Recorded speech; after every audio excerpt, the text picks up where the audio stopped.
Hello, listeners. It's good to see you, said no Scrooge ever.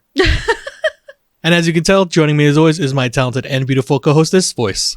Good morning, Timstradamus, and welcome all listeners to Monday, another day in December.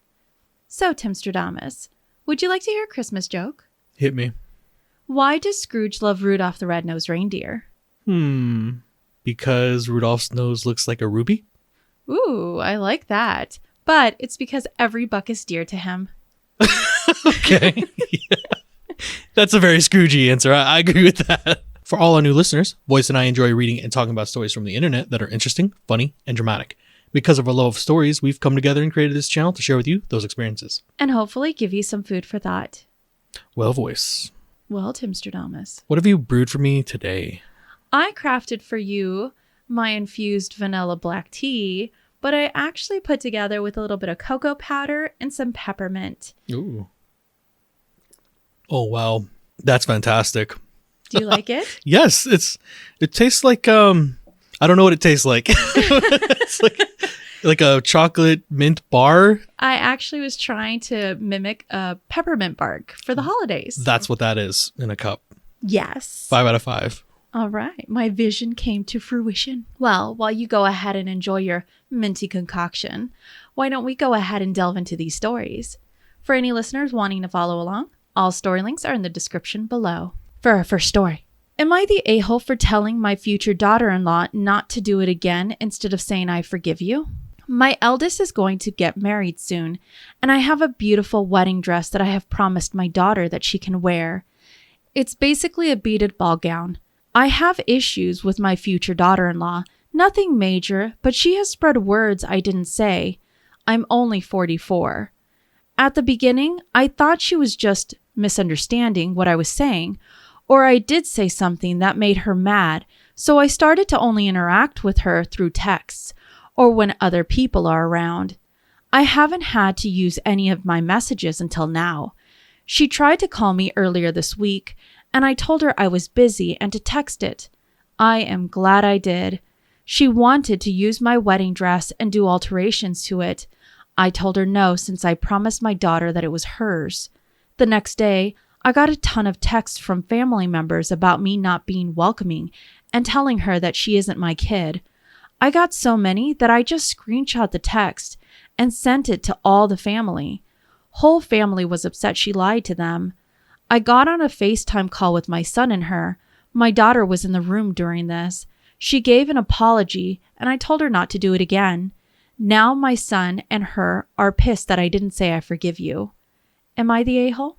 What a fun way to get us kicked off on Monday. So let's talk about this story. The mother-in-law is 44? Correct. And she is ROP. Yes. Coming from her viewpoint. And her son is getting married. Now, what I have question with is the future daughter-in-law is asking her mother-in-law for her dress. Correct. I don't know if I've ever heard of that situation happening. I'm certain it has. I also haven't heard of that either, but I imagine there are different cultures around the world and it's probably not uncommon. And it also depends on their relationship. I know I've heard from some people that they have a stronger relationship with their in-laws than they do their blood relatives.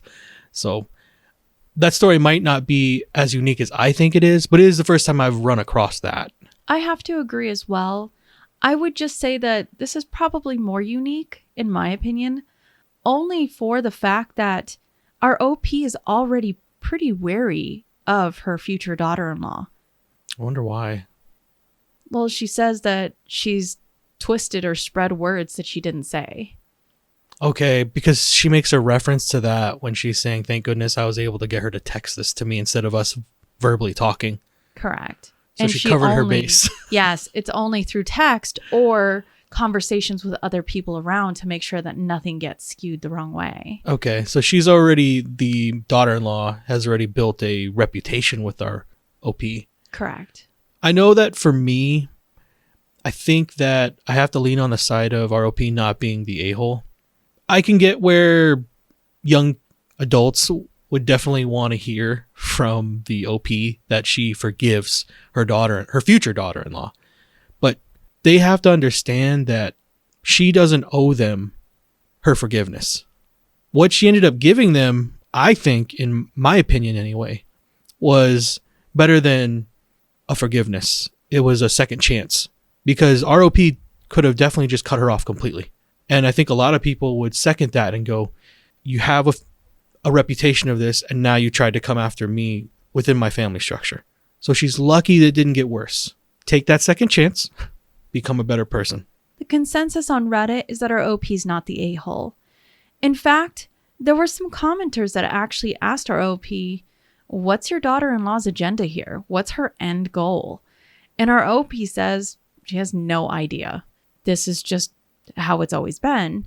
Now, to add to that, there was one comment that I thought really raised my eyebrow on my front when it came to why she wants forgiveness.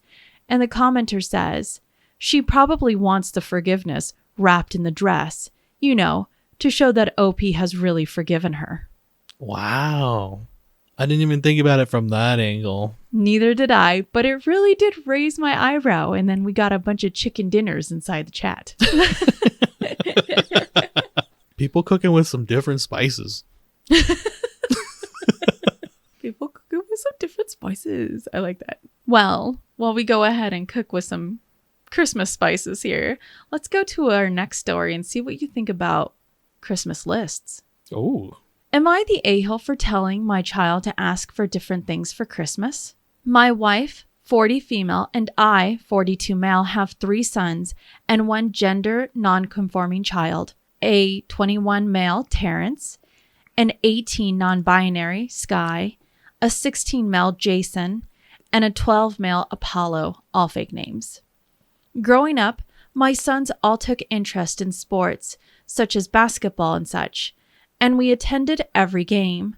Apollo's recently gotten into it, and my wife and I are happy.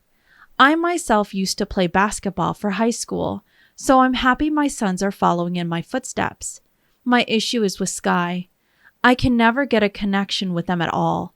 They like things such as Pokemon and art and D&D, and I could never find myself to connect with them. They're your stereotypical nerd. They never had an interest in playing basketball and such, and I'm a bit disappointed. I wish Sky had more in common with me, because they did not get this nerd behavior from their mother, nor I. Recently, I asked my children to each give me and their mother their Christmas lists. Terrence just wanted money, Jason wanted new clothes, and Apollo wanted a new 2K game for his PlayStation. But when I got to Sky, they asked for a new Pokemon game, Pokemon plushies, markers, and sketchbooks. Don't get me wrong, my wife and I can afford this type of stuff, but I expected Sky to want different things. Earlier today, I sat Sky down and explained to them that they're 18 now, and they should be doing more than just asking for toys and childish stuff. I flat out told them that they're a grown adult, and they should be wanting adult things like more clothes and money. Sky was quiet throughout our entire talk and just replied with a simple okay. Later on, my wife came barging into our room screaming at me. She yells about how I should know better than to try and change one of our children's Christmas lists and to go apologize to Sky. I refused to do so since I failed to see what I did wrong. My sons must have heard, because I got text message from each of them telling me that what I did with Sky was uncool and wrong. As of right now, Sky is avoiding me. My wife is nagging, and my sons are all calling me an a-hole for just asking Sky to change a few things on their Christmas list to be more mature. Am I the a-hole? What the elf is going on? Santa doesn't even know. I'm shocked because ROP says in his story that he has 4 children. Correct. 21, 18, 16, 12.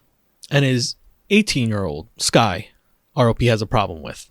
Because Sky is into things that don't match what the OP likes, such as sports or any of the other things that he labels as an adult interest. Clothes and money. Yeah.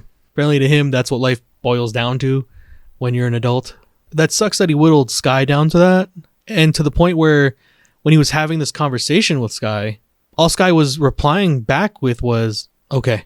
Can you imagine that type of drilling into that Sky went through to be at that point where you're just like, Okay. I would probably liken it to being dressed down.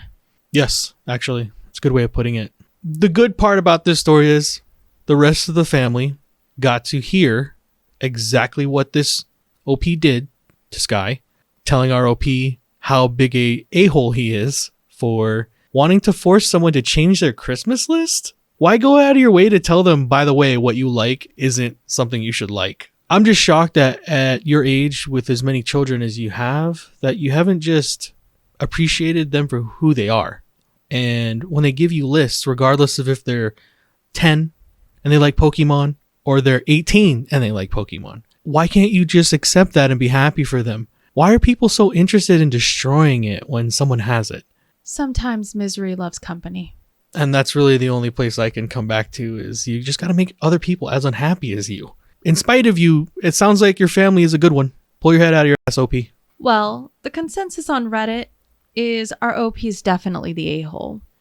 In fact, you really got called out for being a jock and a bully to their 18-year-old child.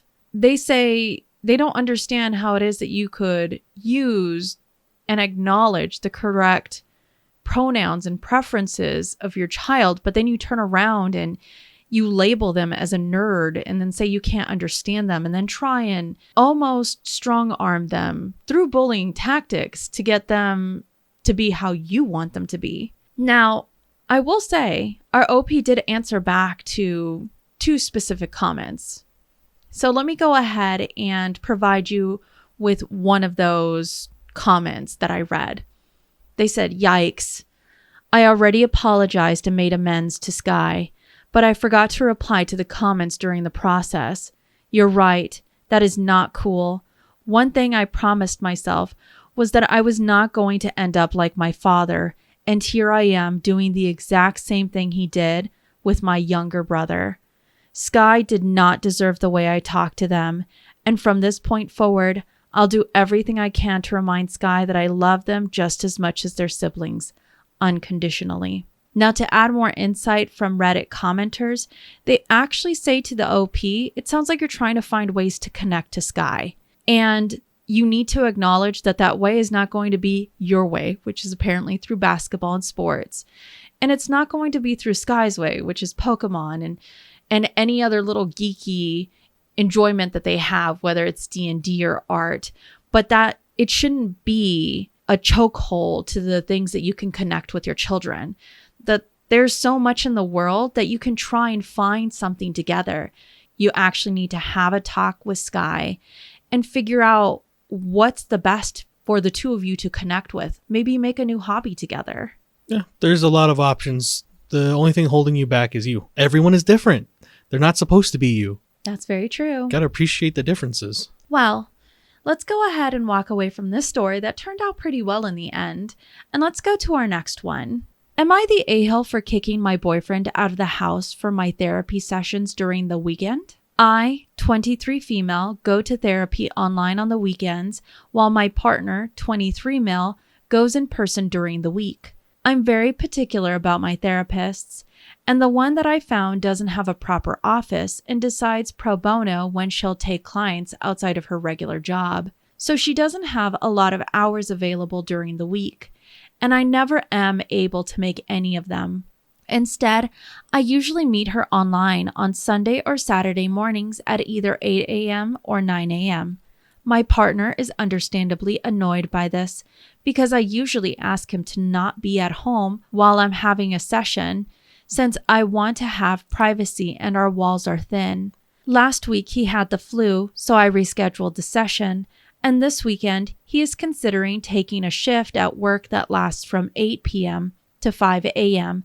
from Saturday night to Sunday morning. I reminded him that I'll have therapy at 9 a.m. on Sunday, and that I would still expect him to be out of the house as always, and that I would be unwilling to reschedule since I rescheduled last week already. And he got mad at me for my tone of voice and replied something along the lines of, "Well, I could also be a dick and tell you that it's not my problem and that I'm not going anywhere." I told him that he was being unnecessarily mean to me because I respect his space for his emotional needs, and that asking him to give me the space that I need for therapy was a bare minimum. And I also told him that if he would refuse to give me privacy for therapy at home at the only times that my therapist would be available, that we wouldn't be having a conversation because it's a huge deal breaker for me. He insisted that leaving the house for an hour at 9 a.m. on Sunday is something that I need to be more appreciative of, as he's going above and beyond, and that it's not the bare minimum. So I told him that he's being entitled and a jerk for even saying that to me. Am I the a-hole for kicking him out of my therapy sessions and then insisting that he is doing the bare minimum? So let's go on a journey. I'm packing my bags. I want to ask a couple questions to make sure I understand the story. OP is telling us that she is 23 and her boyfriend is 23. Correct. So they're very young. They're both in therapy. Good for them. At least they've identified where they need the help and they're starting on that, especially that young. My other question would be, she says that her therapy sessions happen every weekend and that they're subject to change because her therapist doesn't have an actual office. Correct. She says it's either Saturday or Sunday. It could be one of those 2 days. So it's a moving target. But it happens at 8 a.m.? 8 or 9 a.m. And that her boyfriend has therapy during the week sometime. And he actually goes to an office. Yes. So her OP has a request of her boyfriend, though, that every time she has a session, he has to leave the home because the walls are thin. I don't know if I agree with that type of situation, especially when you put your significant other or partner through that every single time you have a session at home, just because there's ways around that in my mind. You could find other solutions. Interestingly enough, though, the boyfriend is picking up shifts or is going to be picking up shifts that have him working from 8 p.m. till 5 a.m. I'm not sure if ROP has ever worked a night shift. And it's awful. It really does. If you're not used to it, it really messes up everything. Sleep is so important. Now, my issue comes into this story because let's say for sake of argument, he does that. He gets back home, it's 5 a.m. And then you expect him, after working that shift, to wake up within 2, 3 hours, 4 hours of getting home. Because you're not going to sleep directly when you get home. You're probably showering, you're eating, whatever you're doing before you actually go to sleep.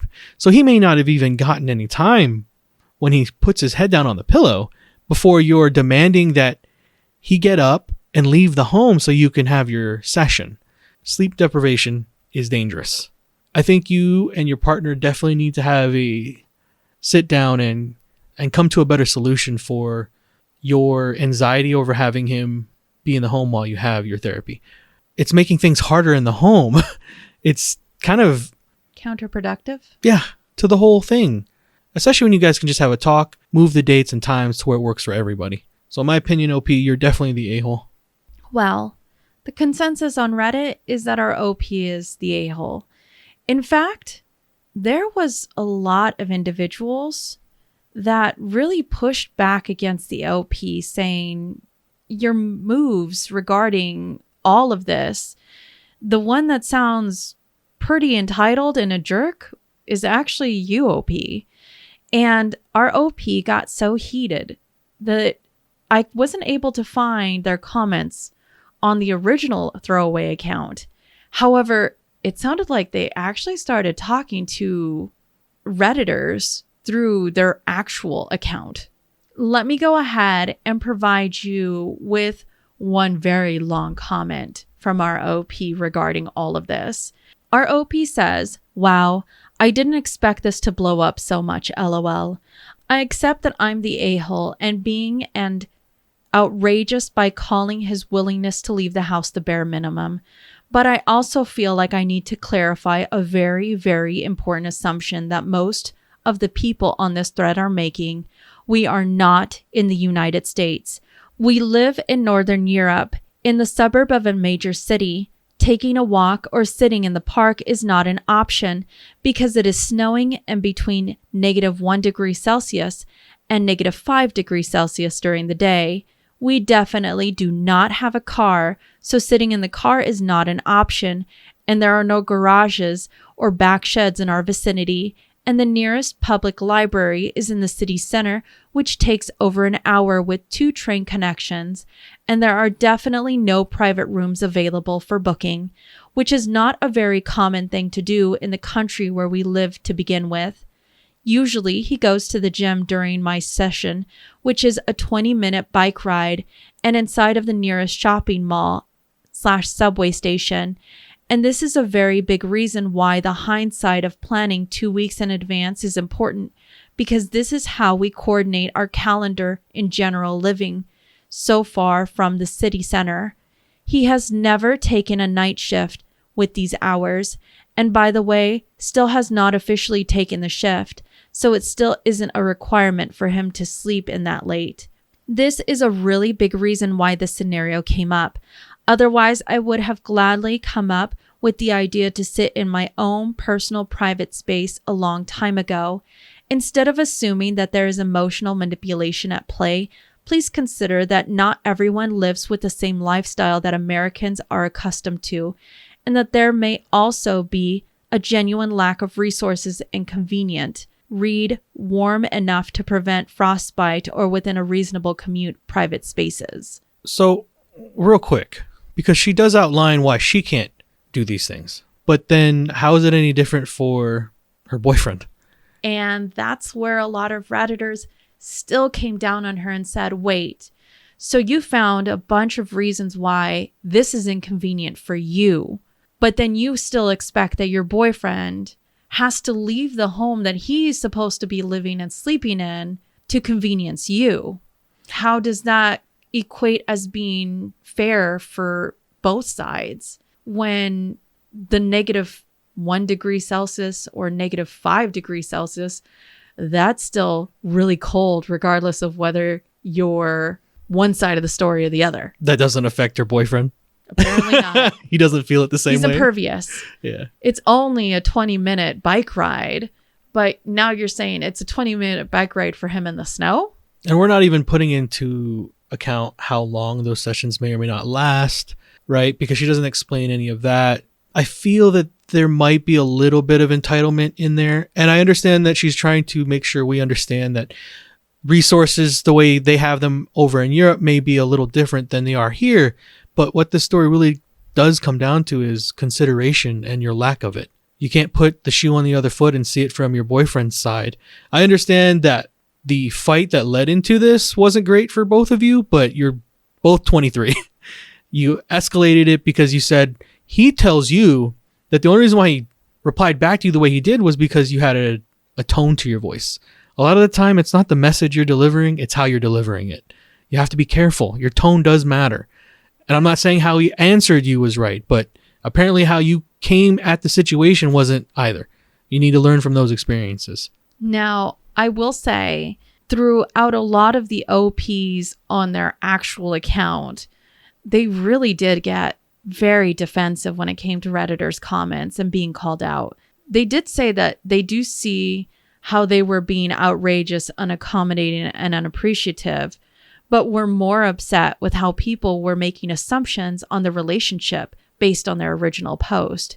Now, I have to put this out there. If our OP wants to take offense at everything that gets spouted online, they really shouldn't have put their story up there to begin with. You won't learn and you won't grow. And that's the issue. You have to learn how to take accountability. Well, that whole situation got pretty heated. Well, let's go into our last story of the day. Am I the a-hole for getting upset and hurt at my boyfriend for asking me to give a little more after his parents complained that I'm a freeloader whenever I come over to their home? This might be the one. Spice meatball. A little backstory. I've been dating my boyfriend for about a year. He does live at home with both of his parents. We are both in our early 30s, and it is a bit uncomfortable with dating since he lives at home. But financially, he's saving a lot of money, and with today's market, it makes sense. However, the past few months, I've been coming over 2 to 3 times a week to his parents' house around dinner time and to sleep over. Every night, my boyfriend's mother makes dinner for everybody. She can get kind of cranky and irritable, so we all just try to give her her own space in the kitchen. But whenever she asks for my help, I always give her whatever assistance she may need. I also do whatever tasks she wants around the house, including sweeping/cleaning the floors, cleaning up the kitchen and the dishes after dinner, buying things outside of the home that she may need/asks for, pick up her vegetable/fruit coop at the local farm when she's out of town. Over Thanksgiving Day weekend, my boyfriend asked his parents if I could sleep over Saturday night. His parents stated they didn't want me to sleep over that night, so I did get kind of sad. But I went home and he slept over my place that night. But after I left that night and before my boyfriend came to my place, they got in a heated fight about it all. His mom stated she shows up right at dinner and we feel like she's freeloading. She doesn't offer to help out or help out while I'm cooking. She doesn't help prepare the food with me.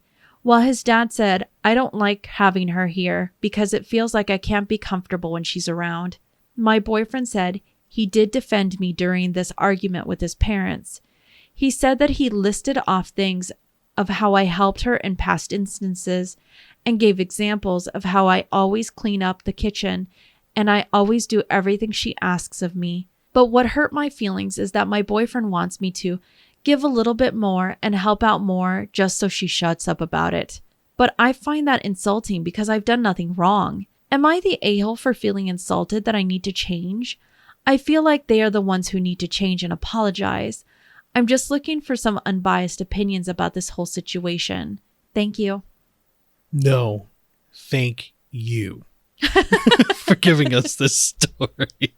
So I would really love if we got the other point of view, from like the family or the boyfriend, because what she's telling us is in stark contrast to what the family is giving back to her. This one's a little harder because she believes she's not at fault.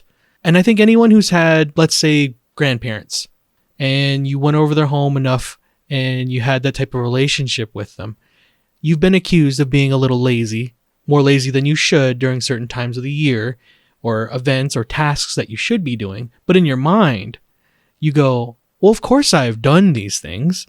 I make sure to do everything I'm asked. Why would they be complaining about me?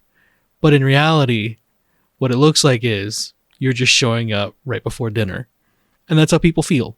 So I'm not quite sure where I fall on this story yet. Is there any more details? Now, one commenter actually said, doesn't your boyfriend help clean at all? This is not technically your boyfriend's house. It's his parents' house that your boyfriend lives at, in which our OP actually responded, and our OP says, he does help me out while we clean up, but I agree. I think it's time he lives on his own. I've been battling some depression from working from home and losing my job a few months ago. So I kind of like going to their house and getting a change of scenery. And my apartment is super tiny, so it's nice to have a big house to hang out in. But I think you're right. So basically what that told me was people believe that he's more a part of the problem than he is the solution. Yes. I guess what is tickling me is the boyfriend in the tale says, I'm defending you. I'm telling them when they're in these arguments with me that you're doing all these great things for them. But at the same time, they still feel that way to the point where they're not letting you in your 30s sleep over on a holiday.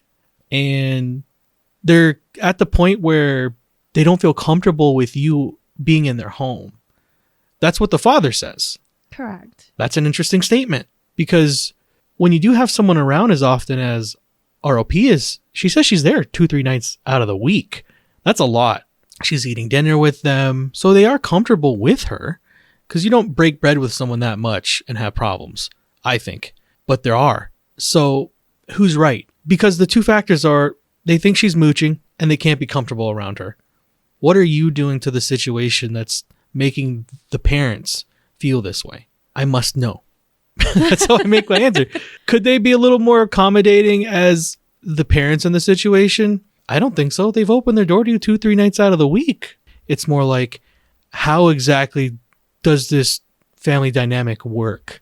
And even if she is doing everything right, at the end of the day, they may not be happy with it because they just don't like her. Sometimes that's just how family dynamics fall. Or sometimes it might not be that they don't like her, but that they would prefer more privacy on their own. Sure, they're older. They've already gone through the grind of raising their child. Maybe having to feed 4 people instead of 2 kind of grinds them. I don't know if they're actively participating and helping with the financing of dinner meals, or if they're just putting all that onus on them to help their son save. But at the end of the day, we don't know a whole lot. There's just one party doesn't like the other because they're perceiving that she's being a mooch. Correct. At the end of the day, OP, you know what the situation is. I understand that she says that she just got laid off A few months before. and she's going through some stuff right now. So I can understand that, and being around other people helps a lot. Isolating yourself is never good. But in my mind, you know the situation. You know that there's not going to be any Christmas miracle where everyone's just going to see eye to eye, because it doesn't sound like that's what's going to happen. That relationship, I don't know how long they've been together. I don't know how long she's been around them. But if it's already at this point where they're going, please don't stay over on a holiday, normally that's an indicator of where your relationship's at. So I don't know if there are a-holes outside of your boyfriend. I can't call you one necessarily, because you're just looking to not be alone and isolated, and you're grabbing on to the few sticks you've got. I can get that, but your boyfriend sounds like he's been kind of playing the middle ground here, so that way he doesn't lose his place to sleep, because he probably could have helped that situation. And I can't blame the parents, because what you rightly pointed out, at that age, because they're probably nearing their 50s, maybe 60s, they might want a little peace and quiet to themselves too. I do get, though, that it's the climate it is, but that's why I don't know if there are a-holes outside the boyfriend. That's fair enough. The consensus on Reddit is that our OP is the a-hole. And the reasoning for it is clearly you've overstayed your welcome. You can't find a reason to keep overstaying that welcome and put the onus back on the parents. Now, our OP does provide a slight update, so let me go ahead and read that now. This has been tough to read, but thank you everyone for the constructive feedback. Time to take a good hard look in the mirror. I need to stop spending time at his parents' house, as I've outworn my welcome. Depression can be hard to navigate, so I've been spending time at his parents' home because it feels homey. I need to stay at my own home, and if my boyfriend wants to spend time together, we can hang out here. Also, I just want to note, every time I go to his parents' house, I always make sure that we get the mother's approval. My boyfriend and I text and I coordinate with his mom that it's okay that I come over and spend the night and have dinner with them. I never show up unannounced. She sounds like she has a good head on her shoulders. She's willing to at least hear what people's advice is, and it wasn't like she was showing up unannounced. So I can get behind that. It just sounds like, unfortunately, yeah, like I said before, she was grasping the sticks because life got hard. I also agree with your viewpoint, Timstradamus. I 100% agree with you that the only a-hole that I truly see here is really just the boyfriend. For him to, I guess you could say, air out the dirty laundry between the arguments of his parents and himself regarding her really kind of sows the seed of what could potentially be a lot of animosity and awkwardness. Well, it's compartmentalizing. He's having those arguments about her without her. That's an issue, and that's a problem, because he can say, I've defended you vehemently this entire time. But then at the same time, he turns around and he goes, but, can you just go ahead and do a little more to shut her up? Yeah. Yeah. Playing both sides, and no one's winning outside of him. He gets to keep the situation the exact same way it always has been, apparently. So when I read this story, something didn't hit me right when it came to that. And I really was trying to piece it together, what it was that felt a little off. But it wasn't until you actually provided your perspective and showed how the boyfriend is straddling the line, where he's trying to be like the good guy essentially to both sides. But in the end, you're really a manipulative villain, because the issue doesn't get fixed. You're just trying to make it so that your mom stops with the nagging, essentially. But you're not fixing the real problem, which should be everybody should have sat down and talked through what could have been a really good compromise if you wanted things to proceed nicely. in the end, everything really gets thrown on our OP. And our OP is clearly looking for stability. And a lot of the times people find that in family. Well, in the end, I truly hope that our OP finds comfort. It sounds like you're going through a lot, OP, but it won't always be this hard. So keep your chin up. She was able to at least hear the advice, and like I said, she has a good head on her shoulders and she'll make it through. Well, was that our last story? That was our last story. Amazing picks as always, Voice. Thank you. Well, as our stories come to a close, don't forget, you've seen the world what you carry in your heart. If you have enjoyed listening to us read and talk about today's stories, please rate, subscribe, and turn on notifications for new content. We regularly post on Monday, Wednesdays, and Fridays. We would also love to go ahead and give a heartfelt thanks to all of our continued support by our patrons. Yes, we love and appreciate every single one of y'all. And we would love to hear your viewpoints on these stories in the comments section below. Oh yeah, these were very... nuanced and different, I would hope. Agreed. And remember, if you post it, maybe we'll see it on the internet. Now I want peppermint bark. Mine. No, you can't have my chocolate. Mine.